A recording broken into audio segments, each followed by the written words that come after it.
Hello students, today we will discuss about our chapter 5, that is quality assurance and its improvement. First we need to know what is quality. Quality is a comprehensive and multifaceted concept. It is the standard of something as measured against other things of a similar kind, the degree of excellence of something. So we can say quality of care must be defined in the light of the provider's technical standards and patient's expectations. While no single definition of health service quality applies in all situations, the most comprehensive and perhaps the simplest definition of quality is that used by advocates of total quality management, that is, doing the right thing right away.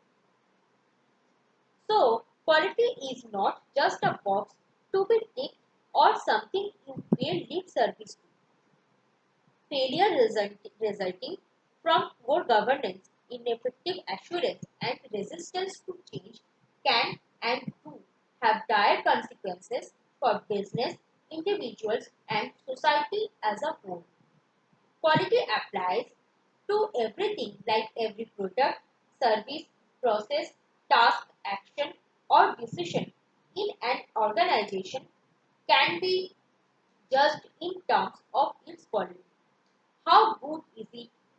Is it good enough? How can we make it better? We can ask in this situation. Everyone from the CEO to the intern of an organization is responsible for the quality of what they do. Next, we will discuss about quality assurance. Quality assurance is the maintenance of a desired level of quality in a service or product, especially by means of attention to every single stage of the process of delivery or production. So that means quality is oriented towards meeting the needs and expectations of the patient and the community. That is, quality focuses on systems and processes. It is a way of preventing mistakes and defects in manufactured products or any service and avoiding problems when delivering products or service to customers. Quality assurance uses data to analyze service delivery process, processes. It encourages a team approach to problem solving and quality improvement. So it can be defined as a part of quality management focused on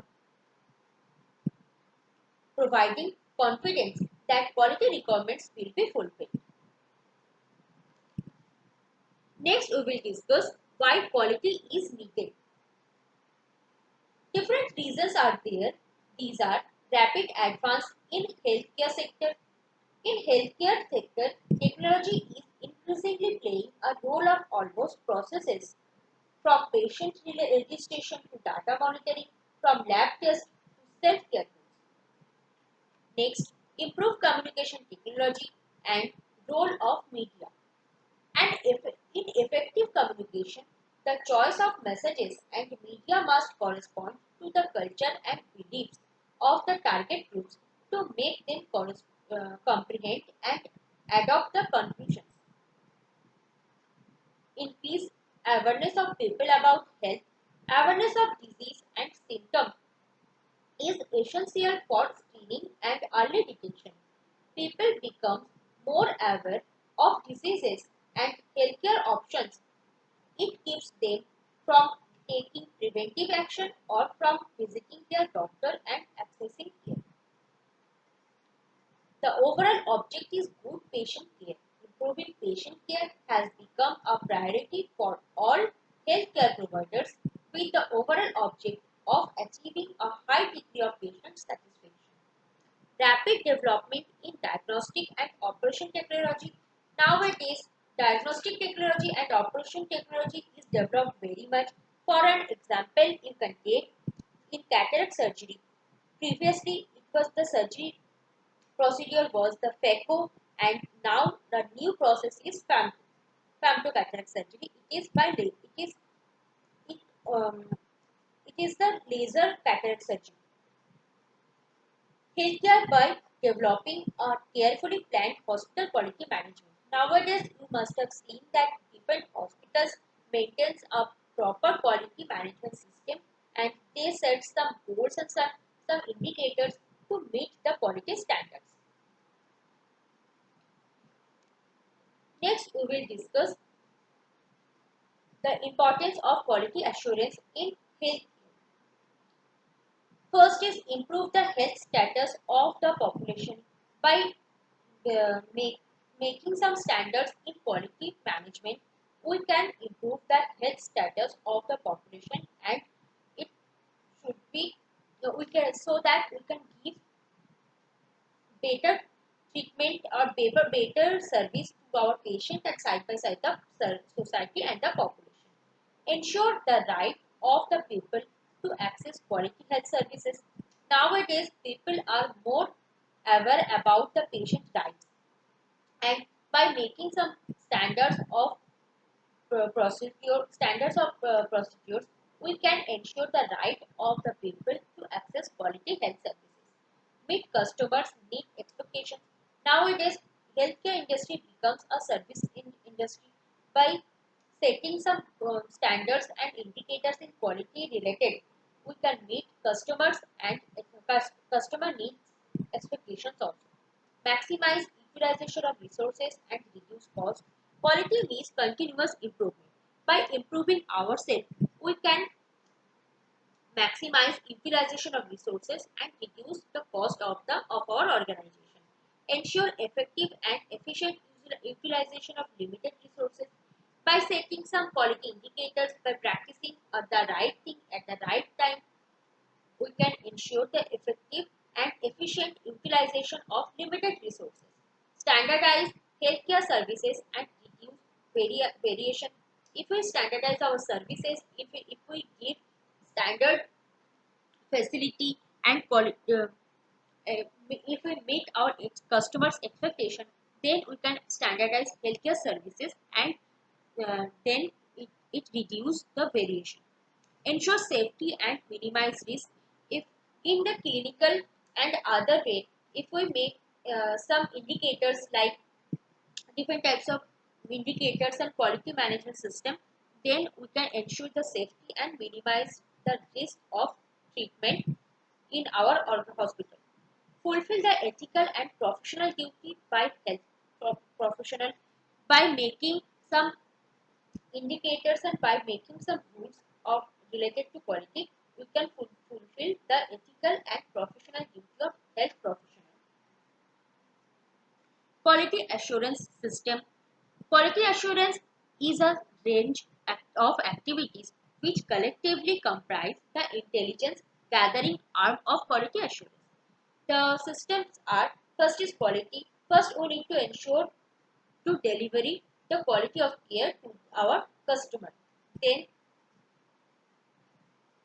then, then review, assess the effectiveness of internal audits activity in providing assurance and consulting services to the board, senior executives and other interested parties.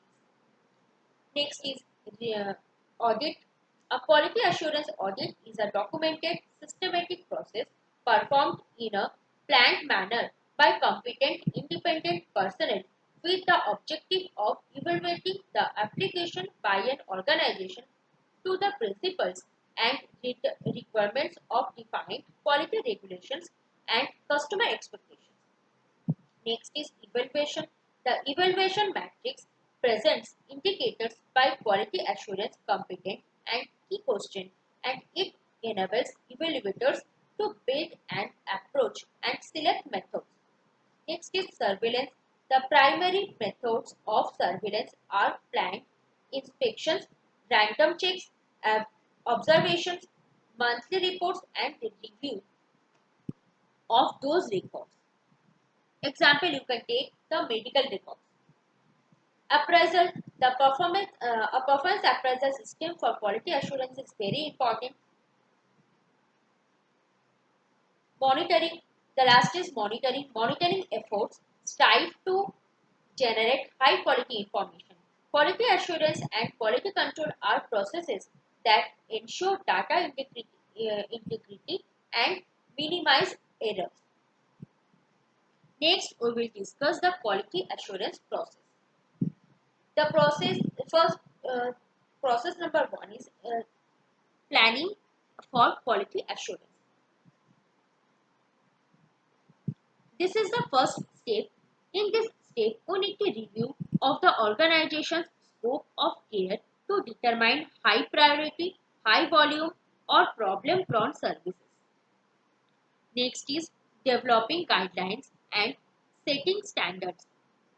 In this process, practice guidelines, sometimes called clinical protocols or practicing parameters, define how clinical processes such as antenatal care are carried out. Example you can take. Administrative procedures, sometimes called standard operating procedures (SOP), define root non-clinical routine of non-clinical processes.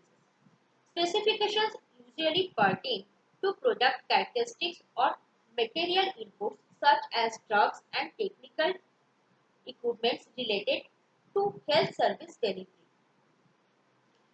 Next is communicating guidelines and standards. In this process, we need to ensure that each healthcare worker, supervisor, manager, and support person understands what is expected of him or her. More important, if ongoing training and supervision have been weak, or if guidelines and procedures have recently changed.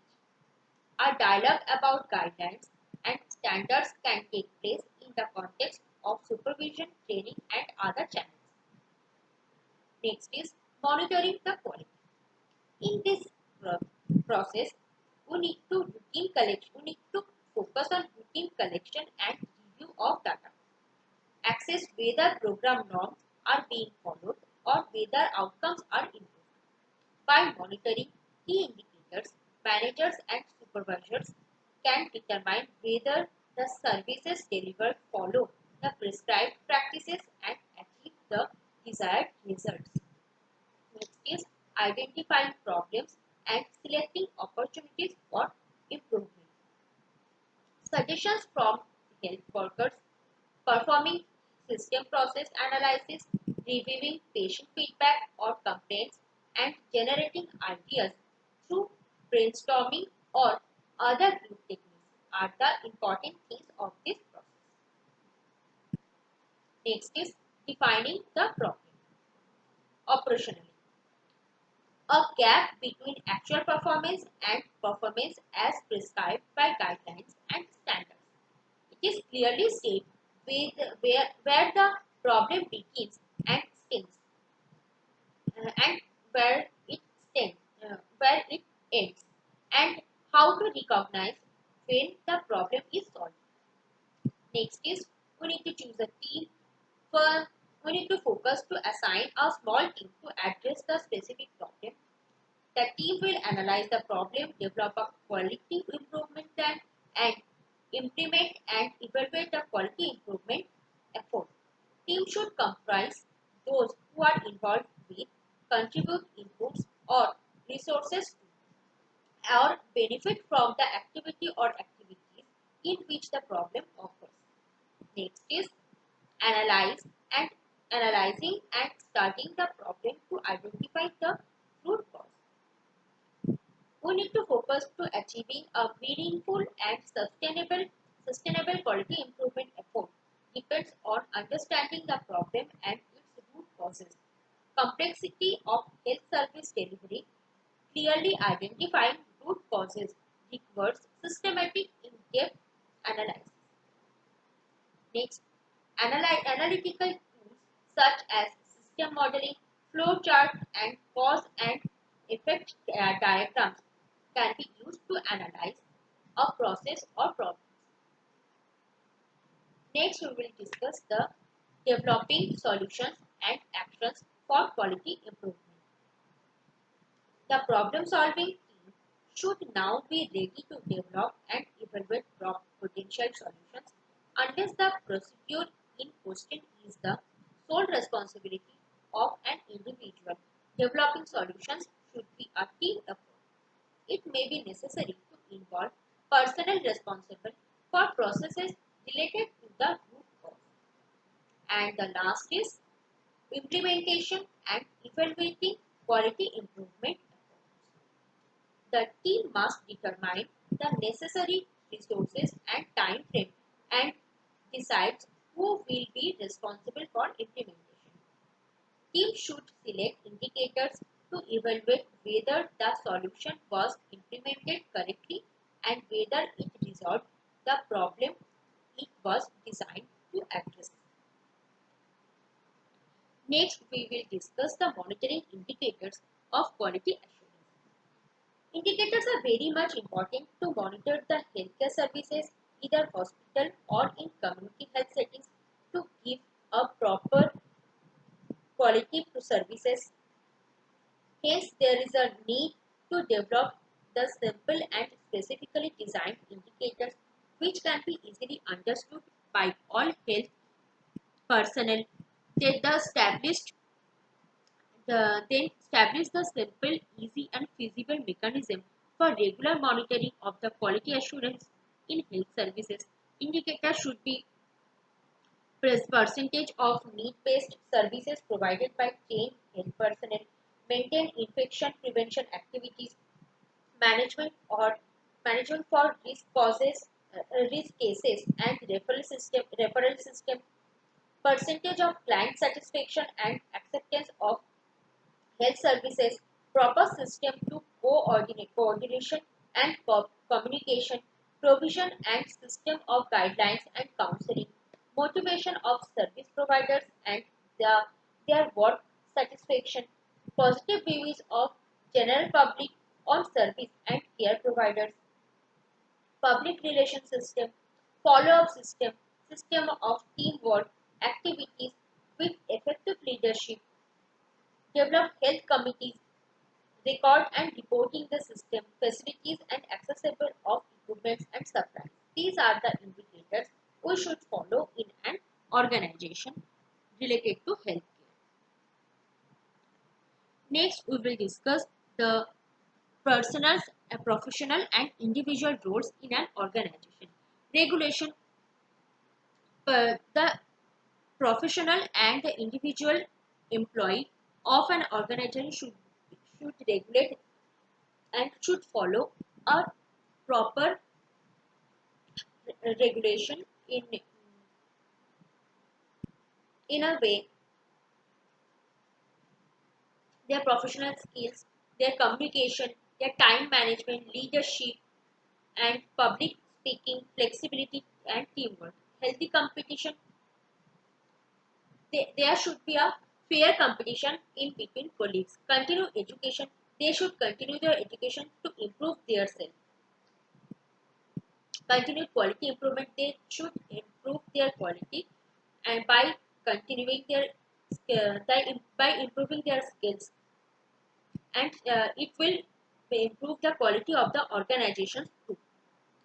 Healthcare standards. They should follow the standards related to healthcare. They should follow develop protocols and guidelines. They should follow they should follow the guidelines. They should follow the order of their superiors and the protocols of the organization and the guidance of the organization. Develop and implementation of service process and care, the method, the job aids. The job aid is a tool or their other resource which provides just the right amount of task, guidance and support at the moment of need as part of the work. Conduct research for better implementation and outcome. Organization research can process a research for better implementation of an organization, and the employee of the organization can take part of that research also, and it will lead a good outcomes. And next we will discuss the hindering factors. Lack of policy plan and unclear strategy of an organization will help, which leads to dissatisfaction of employee and dissatisfaction of the customers. Weak leadership also leads to confuse and dissatisfaction of employees, and it will also dissatisfy the customers. Corruption and transparency issues also a very big factor of an organization. Poor skill of the staff of an organization is a very big problem. Lack of adequacy of resources, proper the number of staff will leads unsatisfaction of customer, no unity and integrity in between colleagues and staff, lack of trust from the uh, from the em- uh, organization side, superior side to the junior, misuse of authority. If any person misuse their legislative power, it will lead a very big problem for an organization. Different perspective, perceptions within leaders and workers. Sometimes leaders think and different leaders and workers thinks different way, and it will lead misunderstanding to the in between leaders and workers. Next is quality improvement. How we can improve the quality. Maintaining the process of standards like SOPs throughout the end efforts made to improve upon is termed as continuous quality improvement. Quality means continuous quality improvement. That means we need to improve ourselves day by day. There are 4 quality improvement initiatives that hospitals can use to achieve the best outcomes. These are: nurses must be actively involved throughout the process. We we know that nurses and doctors are the staff of main employee and the main warrior of an organization, and the most of the way nurses are the main warrior of an organization. So nurses must be actively involved throughout the process. Quality outcomes should be transparent. Decisions must be supported by quality research. Always staff should feel empowered to make decisions. They should not they have the authority to take decisions. These are the way we can improve and organizations related to healthcare, organizations quality related to healthcare. Thanks for watching.